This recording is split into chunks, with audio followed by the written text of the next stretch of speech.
Assalamualaikum warahmatullahi wabarakatuh. Perkenalkan, nama saya Kurnia Dewi. Saya adalah mahasiswi angkatan 2017 yang akan memberikan sedikit penyuluhan atau informasi mengenai pencegahan COVID-19. COVID-19 ini telah menjadi pandemi di berbagai belahan dunia.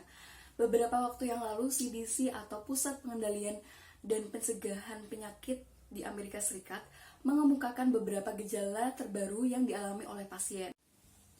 Yang selama ini kita ketahui, gejala corona itu ada demam, kemudian ada batuk, dan sesak nafas. Namun, terdapat beberapa gejala tambahan atau gejala yang baru yang ternyata timbul atau terjadi pada pasien. Yang pertama, diare. Menurut studi di Cina, sekitar 100 pasien yang terjangkit atau terinfeksi virus corona mengalami gejala diare. Yang kedua, ada mata merah muda atau konjungtivis. Yang ketiga, ada sakit tenggorokan. Yang keempat, ada hilangnya indera perasa dan penciuman. Yang kelima, ada penyakit saraf. Kemudian yang keenam, ada lesi pada kulit, yakni jaringan kulit yang tumbuh secara abnormal. Ini mirip cacar, biasanya timbul di kaki pasien. Yang ketujuh, ada kabut otak. Kedelapan, ada kelelahan. Kesembilan, ada kulit seperti tersetrum. Yang ke-10, ada nyeri otot. Dan yang terakhir, yakni gejala gatal-gatal. Dengan adanya gejala-gejala yang sudah saya sebutkan tadi, tidak berarti kita harus menjadi stres atau pusing, kemudian kita terlalu khawatir, akan tetapi kita harus waspada.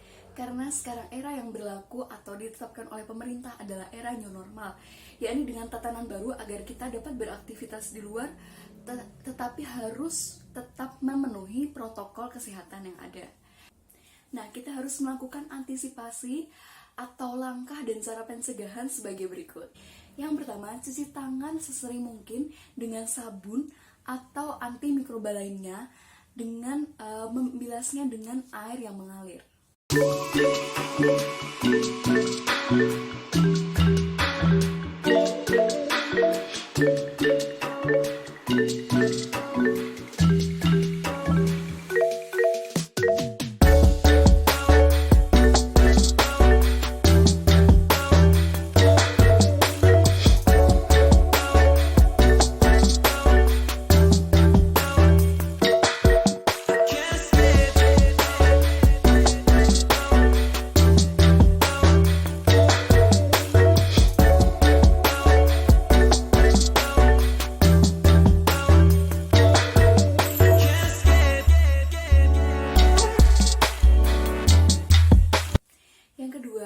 Tutupi mulut dan hidung kita ketika kita sedang bersin atau batuk.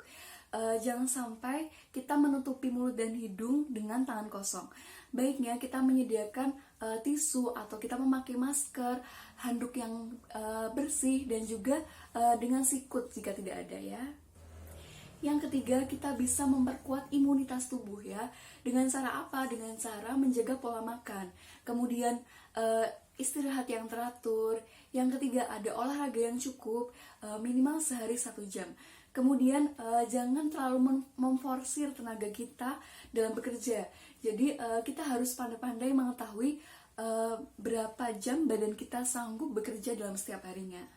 Nah, yang keempat, ada jaga kebersihan rumah kita atau terutama kamar kita.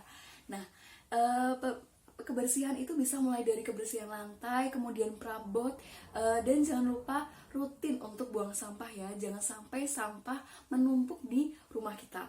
Kemudian kita bisa buka ventilasi yang ada di rumah. Jadi jangan sampai ruangan kita itu pengap ya.